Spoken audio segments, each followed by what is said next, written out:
HighBridge, a division of Recorded Books, presents Hard Currency by Stuart M. Kaminsky, read by John Mclain. Chapter 1. Ilyana Ivanova adjusted her backpack, looked down Russikovskaya Street, and went over her plan for robbing the bald-headed businessman who waited next to her for the bus.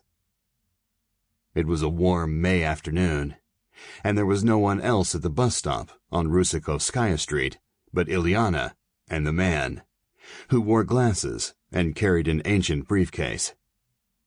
The man did his best to avoid eye contact with the girl.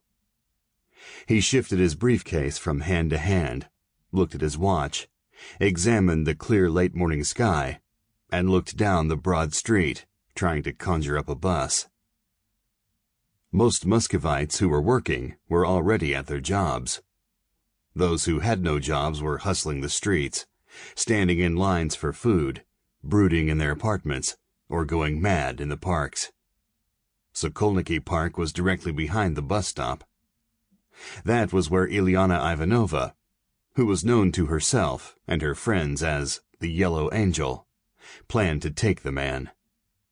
The park was vast, a 1,500-acre forest of ancient trees and clearings, with restaurants and cafes, which were hardly ever open now. The Yellow Angel was only a bit nervous. She had pulled off the same plan almost 24 times since leaving Tbilisi 6 months ago, and not once, well, not counting the fat Armenian in Grozny, had any victim shown the slightest suspicion. The reasons were obvious. The Yellow Angel was almost 19, but she looked no more than 16. She was thin, with large breasts, a clear-skinned face with pink cheeks, and shoulder-length naturally blonde hair. Her brown eyes were large and sincere. Dressed in jeans and a clean shirt, she looked like a schoolgirl, an impression she emphasized by the large book she always carried under her arm. The book was something about economics. She had tried to read it once when she was sick and recuperating in the shack of a widower outside of Petrov, before she came to Moscow and found Anatoly. The widower who had taken her in was probably 50. Ilyana had played the virgin for him, hating his farm smell, the coarseness of his palms, the little brown mole next to his nose. She had managed to keep the man out of her bed for all but 2 nights by feigning sickness.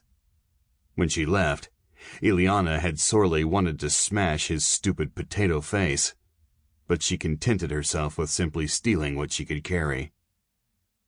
Tbilisi had been fine for most of her life. When she was 14, Ilyana had moved out of the apartment on Shashavadze Avenue she shared with her parents and younger brother. She had moved in with a dull-witted 19-year-old boy who worked in the Vlodima glove factory in Misketa and gave her whatever she wanted that he could afford, which was very little. In return, she gave him a baby. 3 weeks after the baby had come, the Yellow Angel took the baby to her mother, who welcomed it and slammed the door on her daughter. Ilyana worked in Tbilisi with a gang called the Golden Lepers. Then the Soviet Union came apart. Georgia declared independence. People were shooting and killing each other on the streets. Less than a day's drive away in Azerbaijan and Armenia, there was even more fighting and killing. Some of the Golden Lepers joined the battle without knowing what it was about, and 2 of them died, shouting support for Gorbachev's old buddy Shevardnadze. Most of the lepers, including Ilyana, took advantage of the chaos to loot and rob. She had done well. As bait for Golden Leper robberies, she simply joined in when she had lured a victim into an alleyway, or behind the Iveria Hotel, or into the bushes near the fountain in Victory Park. Then Ilya had been caught. Fleeing with a stolen wallet, he had run into the arms of a soldier. Then Ilya talked quickly about all the Golden Lepers, including Ilyana, to whom he had proclaimed eternal love unto death. And so Ileana had gone to her mother's house, insisted on kissing her son goodbye, and then headed out of Tbilisi, into the countryside and toward the north.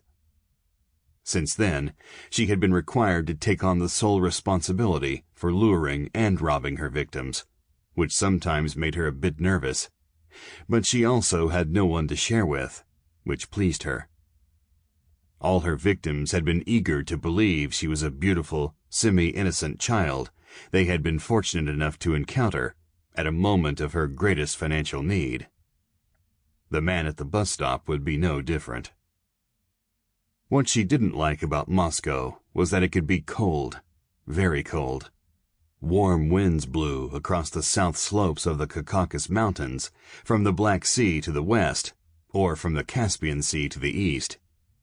It seldom snowed in Tbilisi, and when it did, the snow barely clung to the streets. Here, in Moscow, winter had been brutal. 6 months ago, Ileana would have been determined to head someplace warmer when the winter came again.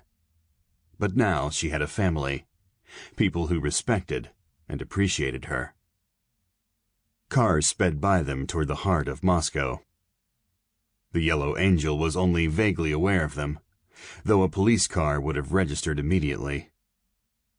She watched the bald businessman, who finally had no choice but to make eye contact, if only for an instant. Ileana smiled sweetly and did not flinch. In spite of the chill air, she let her coat open innocently, as she shifted the book to her other hand. Beneath the cloth coat, she wore a white shirt and a knit sweater. The man adjusted his glasses and looked away, in the direction from which the bus should have appeared. "Late," said Ileana, with a smile of resignation.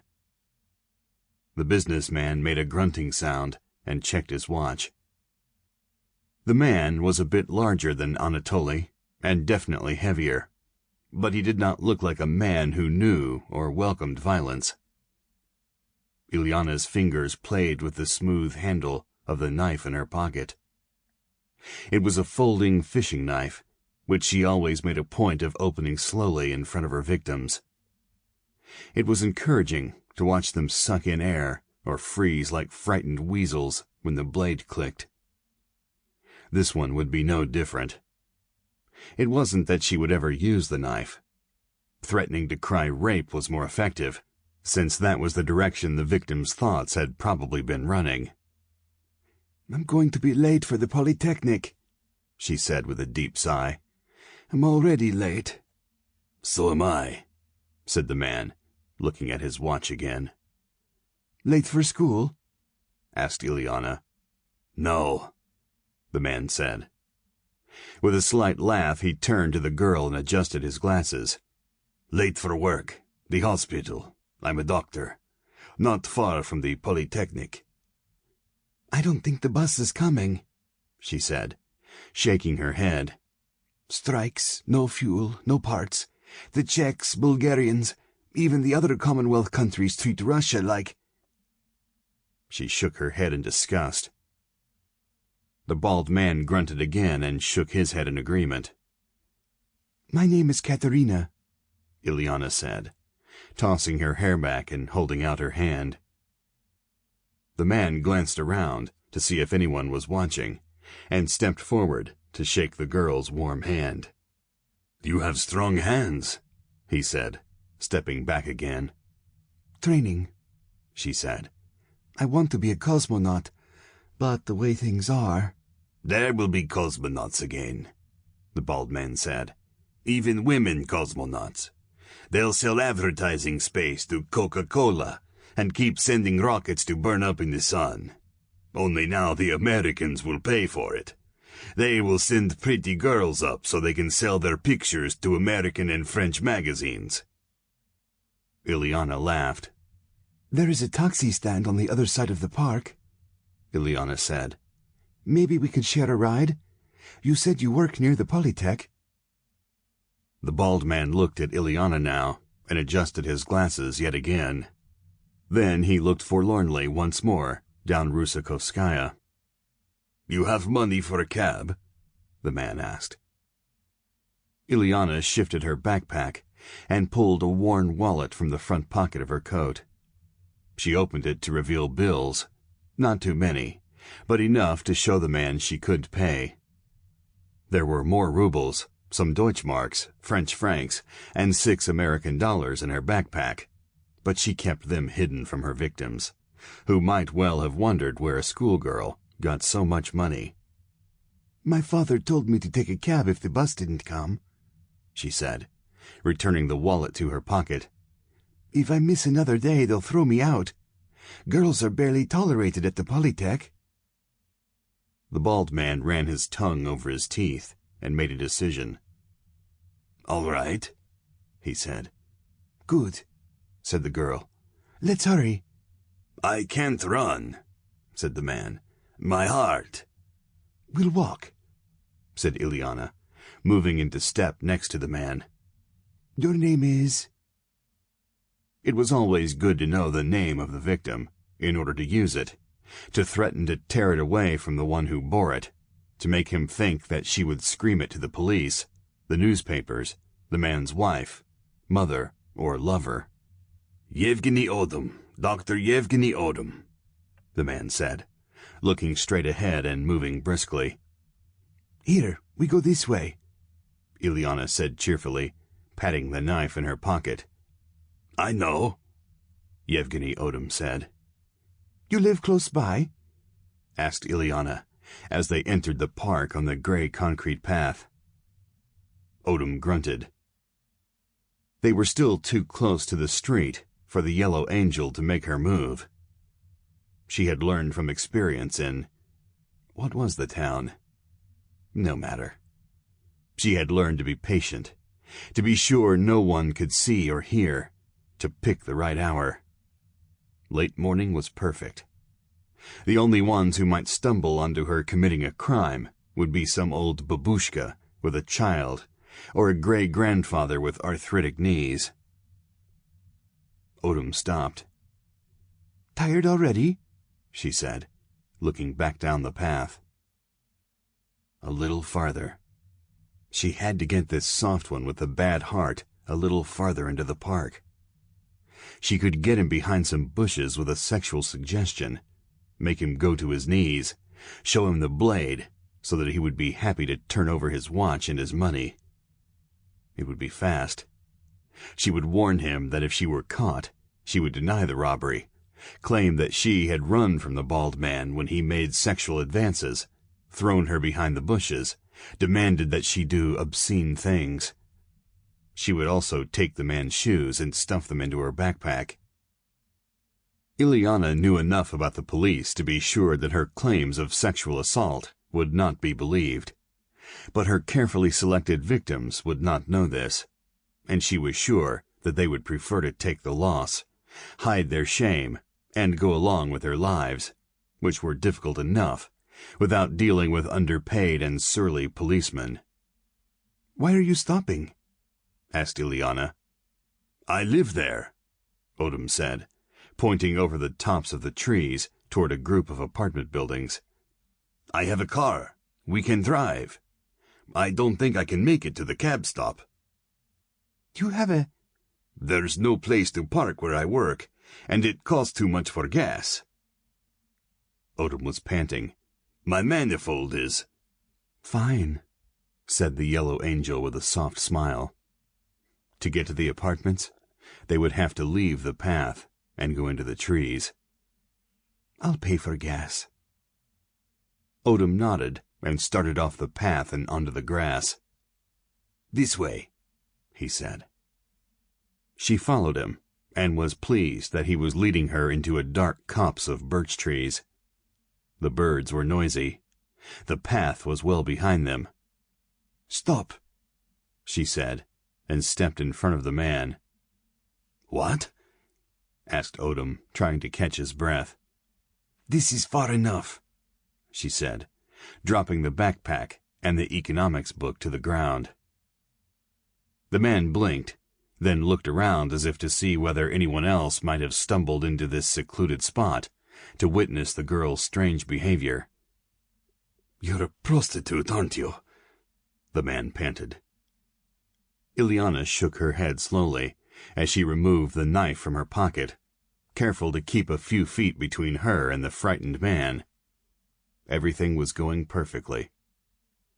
Crows, huge, fat, gray-black and ugly, perhaps 2 or 3, went wild in a tree above them. Neither man nor girl looked up. "What are you doing?" asked Odom, holding his briefcase in front of him like a shield and taking a step back. "Not what I am doing," said Ileana. "What you are doing. You are giving me your wallet and your watch. Now, quick." She lifted her knife toward Odom's face. The man took another step backward and almost tripped. "Quick," she whispered, looking toward the path beyond the trees. Odom was sweating through his gray suit now. He pulled out his wallet, handed it to Ileana, who pocketed it in her coat, and then removed his watch and handed it over. "The briefcase," said Ileana. "There are valuables in it." Yes," said Odom. "Open it," she said, holding the point of the knife inches from Odom's nose.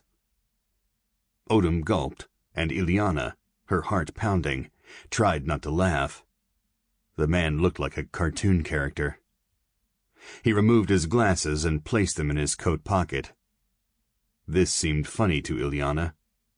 She would enjoy telling this whole adventure to Anatoly and the others as soon as she could.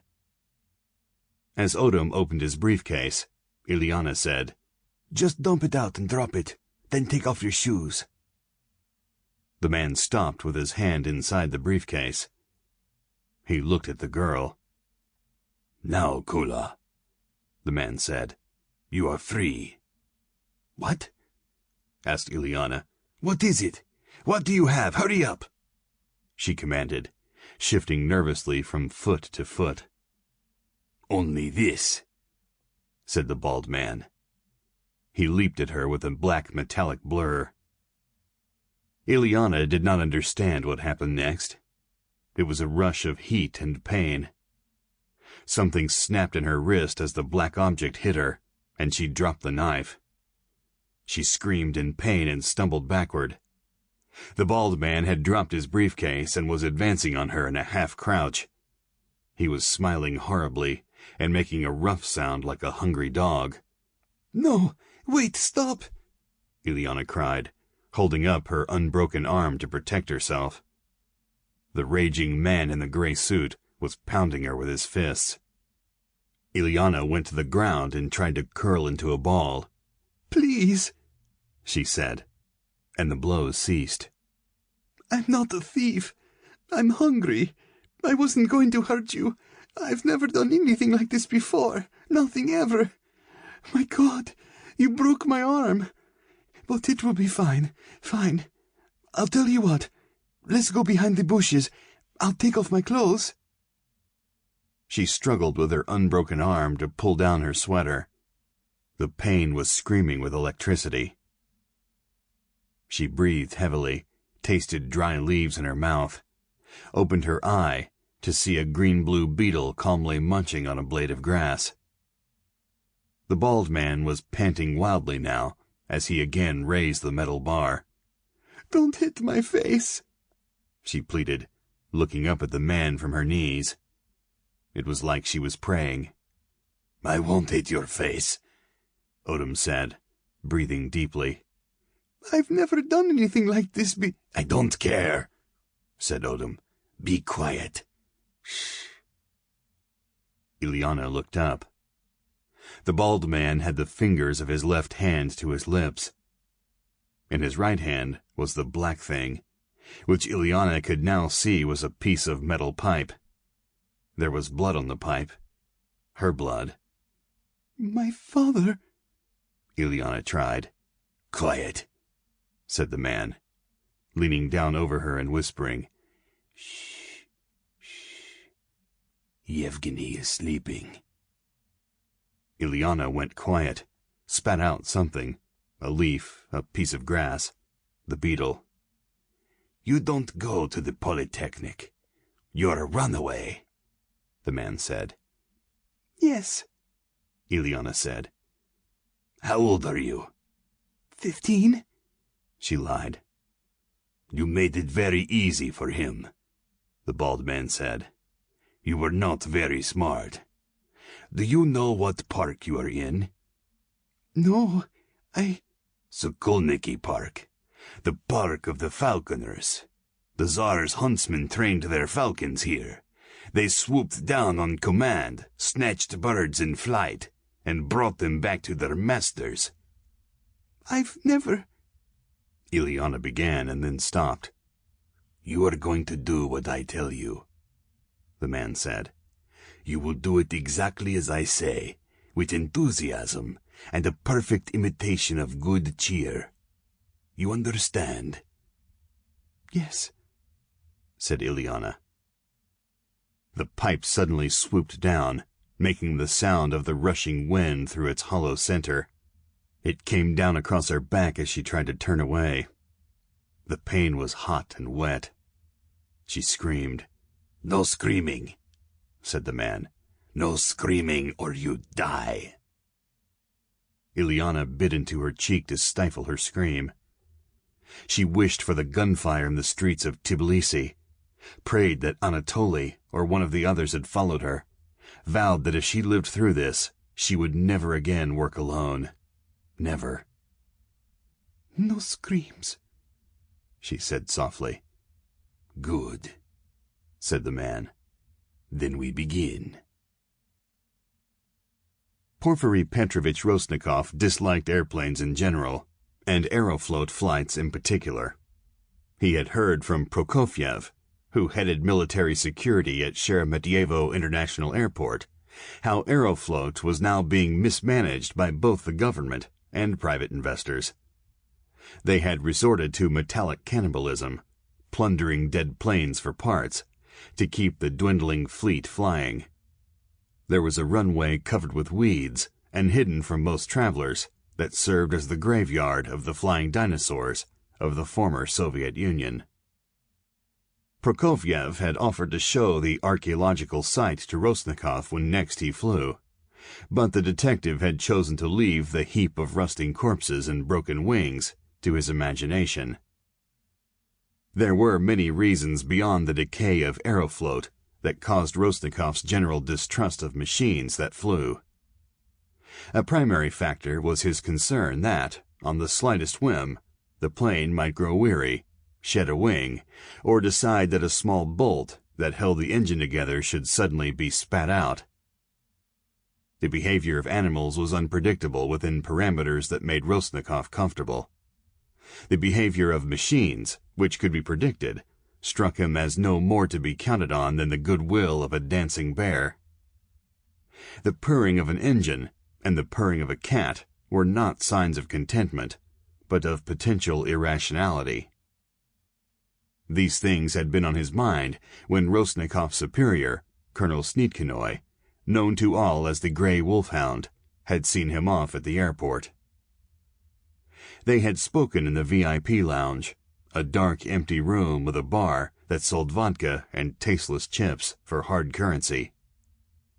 Elena Timofyeva had sat in the vast, stale-smelling waiting room next to the VIP lounge as the Wolfhound had paced and gone over both Rostnikov's assignment and the problems of the Special Investigation Office that were Rostnikov's responsibility. The Grey Wolfhound was a man designed to command respect. Always immaculately uniformed, with fair, well-cut features, blue eyes, and a mane of perfect white hair, the Wolfhound, through wars, coups, and attempted coups, had not only survived, but prospered. Those in government and on Petrovka Street, however, had long considered the Wolfhound a joke, whose function was to make glowing speeches and to escort middle-level foreign visitors on tours. But the work of Porfiry Petrovich and his assistants, who had been demoted to the Wolfhound staff, had been given credit for preventing the assassination of the president.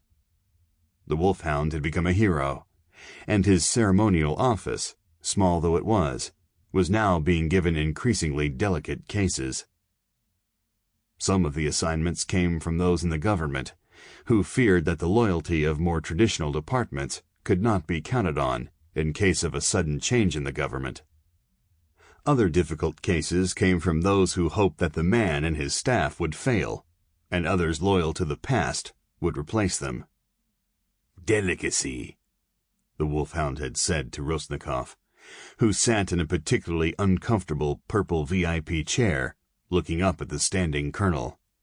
"The Cuban government does not wish to prosecute a Russian citizen for murder without the assurance that our government will not interfere." Rostnikov nodded dutifully, though the colonel had made this point at least 4 times in the past 2 days. "Make no mistake," the colonel pointed solemnly at Porfiry Petrovitch, "the Cubans still rely upon our goodwill, and we upon theirs. A time may come soon when our government will be in a position to resume meaningful trade with Cuba." Rostnikov nodded, as Colonel Sneetkinoi clasped both hands behind his back. "In addition, there are members of the People's Congress who have taken particular interest in this case. I have been told that there is concern that if it is not concluded with dispatch, certain radical elements, Pamyat, Stalinists, looking for a cause, in this case the conviction of a Russian citizen of murder in Cuba, will make an issue, demand his release, attack the government. And I tell you this in confidence. There is concern that members of both the Congress and the KGB may be encouraging such a reaction.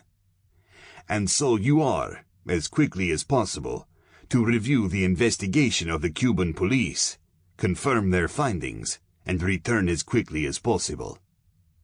"What if he is innocent?" Rostnikov asked. "That would greatly complicate the situation," said the colonel. "But you have seen the reports." Rostnikov nodded again. "And?" Rostnikov shrugged. "Inspector Rostnikov," the wolfhound said with a weary sigh, "there are sensitivities here." "I will be sensitive to sensitivities," said Rostnikov. "But—" Colonel Sneetkinoi shook his head. "But what? Find what you will find, Inspector. Do what you must do. But it would be best if the man is guilty and the Cuban government has done an outstanding job of criminal investigation." "Let us hope then that this Russian citizen is guilty of murder," said Rostnikov. "I do not find irony engaging or instructional," said the colonel, looking toward the door of the lounge. The bartender and a few passengers were being kept out of the lounge by 2 uniformed officers under the colonel's orders. "I will do my best to refrain from irony," Rostnikov said. "And the Kazakhstani minister?" "Deputy Inspector Karpo can do the paperwork," the colonel said. "The man died of a heart attack. Unfortunately." "Well timed," said Rostnikov. The wolfhound remained silent for an impressive 10 seconds before speaking slowly, earnestly, as he had spoken to the paper mill workers in Estonia before the collapse of the Union, as he had spoken to his troops in Czechoslovakia, as he had always spoken when sincerity had been called for to ensure victory. "Our nation is in jeopardy, Inspector Rostnikov. Our office is closely watched.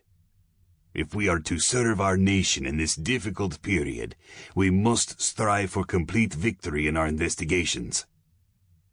An Englishman once said that those who most often achieve victory are those who are most convinced that they are right, said Rostnikov. Before the colonel could finish his first wary nod of agreement, Rostnikov continued, at the very moment when the only sane response is doubt. "I am enlightened," said the wolfhound wearily. "Enlightened." "I will do my job, Colonel," said Rostnikov. "I know," said the wolfhound. "But if you could do this one with a little less curiosity and zeal than you normally display, Our future may be a bit more... Sample complete. Ready to continue?